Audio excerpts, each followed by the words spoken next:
Hello and welcome. I'm Dr. Syed Mostafa Safavi, and you're listening to our podcast series on deep learning for intrusion detection. In this series, we explore how cutting-edge AI techniques are reshaping the way we detect and respond to cybersecurity threats.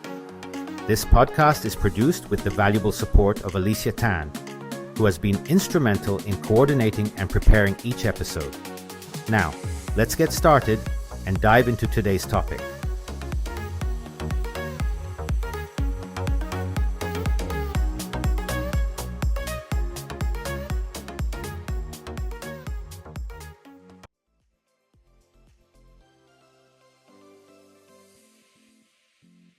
Let's dive into the world of deep learning as it relates to intrusion detection and cybersecurity.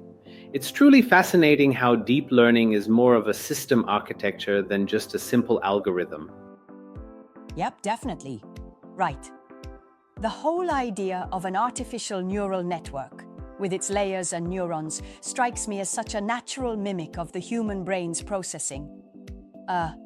Kind of like a parallel computation, right? Absolutely. It's like building a mini brain where each neuron gets its own weight, bias, and activation function. And then you stack these neurons in layers, so you can go from raw input all the way up to a decision. Interesting. When you mention layers, do you mean like the hidden layers that actually learn features on their own without us predefining them? Exactly. That's the magic. Deep neural networks learn feature hierarchies spontaneously. The inputs get progressively transformed through multiple hidden layers until you reach the output layer, which, depending on the task, uses a different activation function.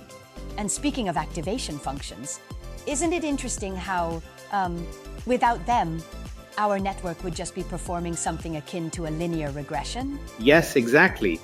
Without the non-linearity introduced by activation functions like ReLU in hidden layers and softmax or sigmoid in output layers, the entire network would collapse into a simple linear model.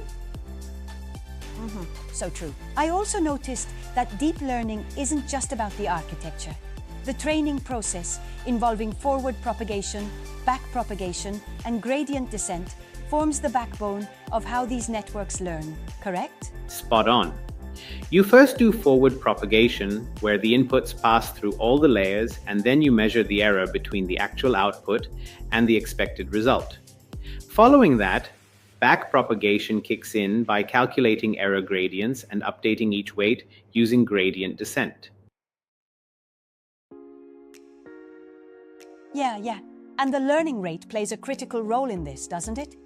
Too small, and the network learns super slowly. Too large, and it might even overshoot. Exactly right. The learning rate controls how much we adjust the weights with each update.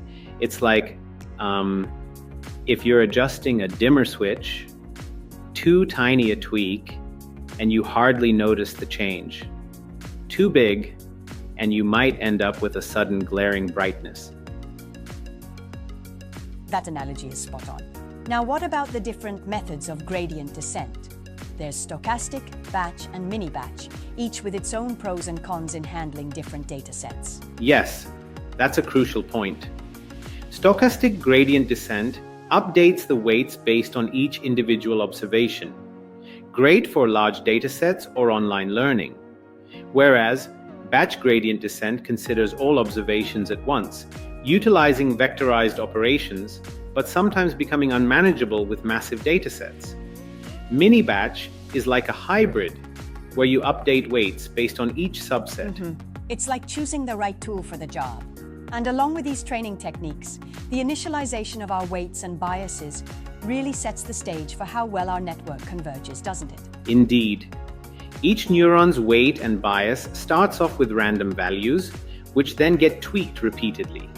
This whole process, from initialization to adjusting weights, is what allows the network to learn complex relationships. Right. I'd love to dive a bit deeper into the architecture side. We have several models: multi-layer perceptrons, CNNs, LSTMs, GANs, and autoencoders. Each serves its own purpose. Absolutely. The multi-layer perceptron, or MLP, is the foundational baseline. Then you have CNNs, which are specialized, for example, in scenarios like image or even malware detection in cybersecurity. It's fascinating. LSTMs and other recurrent neural networks come into play with sequential data, like analyzing log files or speech patterns, right? Exactly. They excel in time series or sequential data analysis. And then GANs, with their dual networks, one generating data and the other discriminating, really push boundaries, even subverting intelligent controls in cybersecurity. That adversarial process is so clever. And what about autoencoders? They're primarily used for tasks like unsupervised anomaly detection, which is huge in the cybersecurity world. Yes, autoencoders learn to compress and then reconstruct data as accurately as possible. Any discrepancy between the original and reconstructed data can flag anomalies. It's like having a system constantly checking itself for irregularities. Right on, that's really smart. Interestingly, there's also a discussion in these topics about the historical milestones in neural networks. It's amazing to think of how far we've come from simple perceptrons to these fully fledged multidimensional networks. Absolutely, the evolution is remarkable. Early neural network models, like the Perceptron, laid the groundwork by mimicking basic neuron operations. Even though they seemed simple back then, they set the stage for the deeper, more complex networks we have today. Now, I do have a slight challenge here. Some might argue that deep learning is overhyped in areas where simpler models might work just as well. How would you address that? That's a fair point. While deep learning's strength lies in its ability to learn high-level abstractions from huge amounts of data, it also requires significant computational resources. In some cases, a simpler machine learning technique might be more efficient and easier to interpret. Still, for complex tasks like intrusion detection, where patterns can be extremely nonlinear, deep learning provides an edge. That makes sense. Speaking of nonlinearity, it's cool how a network with multiple layers can create nonlinear decision boundaries that single neurons just can't deliver. Right, that's the beauty of layering neurons. Each subsequent layer captures more abstract representations, enabling the network to distinguish even subtle patterns that would be impossible with just one or two layers. Yeah, absolutely. And what do you think about the role of hyperparameters beyond the learning rate? Things like momentum and the number of epochs, they really seem crucial to achieving performance. Oh, absolutely. The number of epochs, for example, represents how many times the network cycles over the entire dataset. Hyperparameters like momentum help smooth out the updates during gradient descent. Tuning these properly is almost an art form. Too many epochs, and you risk overfitting. Too few, and the network might not capture the complete patterns. Right on.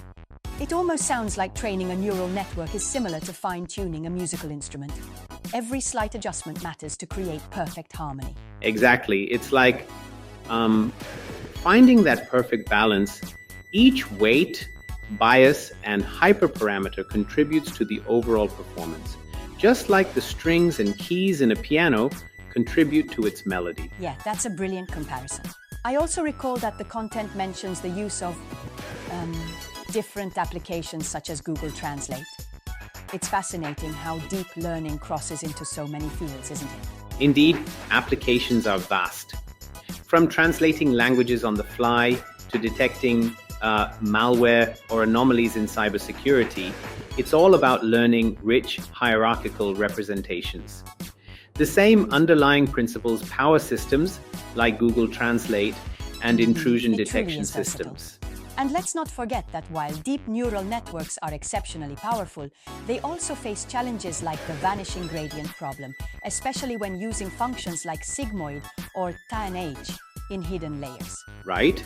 That's why alternatives like ReLU have become popular for hidden layers, because they help alleviate that issue. Still, It's always a trade-off, because every activation function has its quirks and impacts on training stability. Yep, finding the right function is essential indeed.